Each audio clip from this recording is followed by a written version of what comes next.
Yo, how you doing today? This your boy Dom, and today you're rocking with Politically Raw. Today we'll be doing a podcast. My podcast will be about the massacre, the 1921 massacre of Tulsa, Oklahoma, and AKA what they call the Black Wall Street. For you that don't know what the Tulsa, Oklahoma massacre was about, most of us learned that we didn't even learn it in high school. I've never learned in high school anything about Tulsa, Oklahoma, or the Black Wall Street. It actually sounded like a joke to me, separating Wall Street and the black people and their own Wall Street.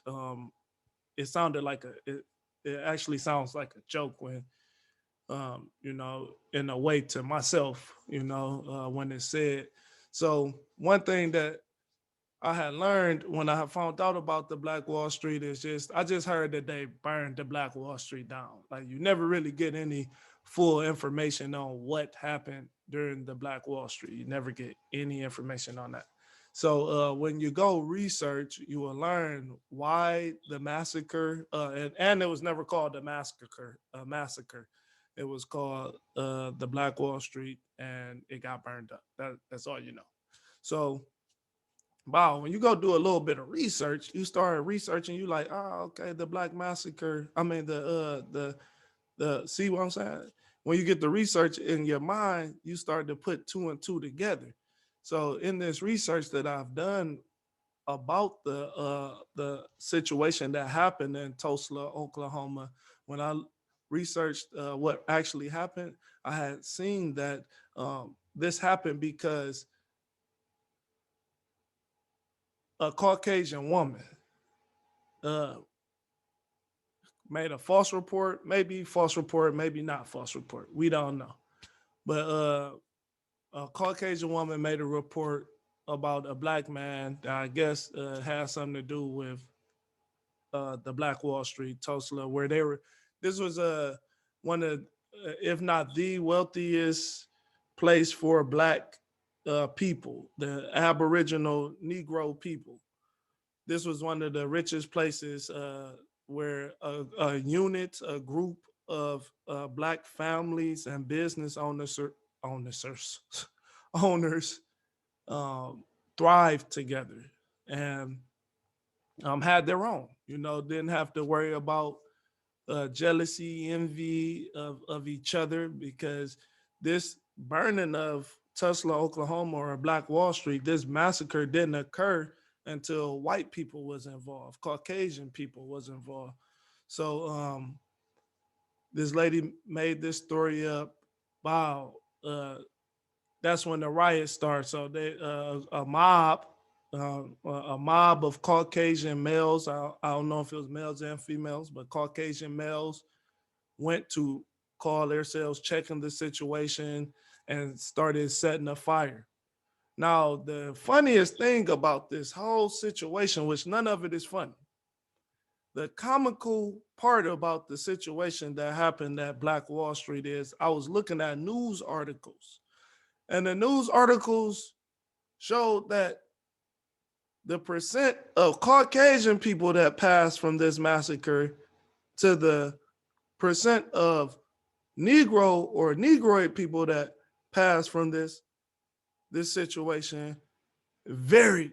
Like it was a 10 to a 1 to 10 situation. So for every 10 black people that died, it was only one Caucasian person that died. Then over what they say would be $20 million today, over $20 million in today's time of damage was done, but no reparations. So when you go look up this Tulsa massacre, it's a massacre. It's not a burning of Black Wall Street. It's not just that. It happened because again, black men have this thing that they're not allowed to say anything to Caucasian women, Chinese women, even black women. You can't say nothing to no women without it being dramatized. Like, you know what I mean? If you're a black man and you know what I mean, give this video a thumbs up. If you're a black woman or any woman that know what I mean about, okay, it's one thing for Caucasian man, Chinese man, or even women to say something to women. But when a black man says something to any type of woman, it's like we have to be on pins and needles, or we gotta, our walk gotta be way different than anybody else's walk, because anything that we say can be misconstrued. And just by something probably said, Emmett Till, just by something that's possibly said can have a negative effect. And look at, as a black man, I had to either watch what I say. I can't sleep with every woman because rape. They'll say you raped him. I agreed to have sex with this man, but he raped me. You know, not saying that's always the case. But when you look at the situation through black man making a statement or whistling or whatever they did to this Caucasian woman, $20 million and of damage, over $20 million of damage, because you can't compare money to the life of a human being. Money, human, money, human. You can't compare that, man, because you know why you can't compare. I'm not about to get onto that. What I'm saying is I wanted to make sure that people actually knew what happened in this situation, because a lot of people are like, we got to build the Black Wall Street. We got to build the Black Wall Street. We have to build the Black family. You have to build the Black network first. You have to build trust in self. Because if you don't have trust in self, you don't have trust in the next person that even remotely looks like you. But back to why it's so dangerous for black men to say anything to the opposite sex, whether it be whatever race, is because everything that black men do, everything that black men say is put on a higher, we're at the bottom totem pole. We're at the bottom of the totem pole, but everything that we do is at the top. Why? So just off of them, like I said, just off of them saying something to this lady, it caused over 100 deaths. 100 people was killed in the black community, from 100 Negroes, Negroids, whatever you want like to call us, were killed, were slain in a massacre in America. No reparations. No one said, hey, we should come up with a way, a 1921 Tulsa Act, and give this grant. This grant should come out every year. Every year this grant should come out. Excuse me if I'm loud. Every year this grant should come out, where I don't care what, $20 million grant should be able to come out every year. If you're not going to give black people, Negroid people, African American people, whatever you would like to call them, if you're not going to give them their reparations, then some type of grant must be created for things just as this nature of Black Wall Street, slavery, free labor. You get what I'm saying? So when you say you a lawmaker, I make these videos for all people.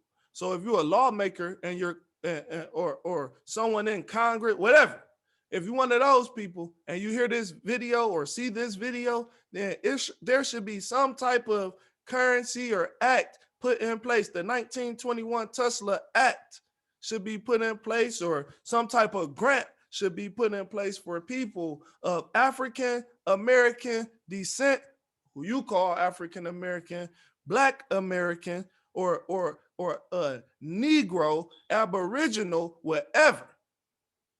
They should have some type of grant put in place that it comes every year for an odd number of people. And then the next year, they should another hundreds of thousands should be able to attain this same grant. So that's when I know that you did something. But keep saying that we united when nothing Nobody has done nothing for this that I've researched so far. No one has done nothing for this cause of Black Wall Street. So again, the reason that I came on here is to magnify the situation of what they call Black Wall Street, which was not just Black Wall Street. It was a massacre. You hear me? You know, you heard about the chainsaw massacre. Well, hear what I'm saying. This is the Tulsa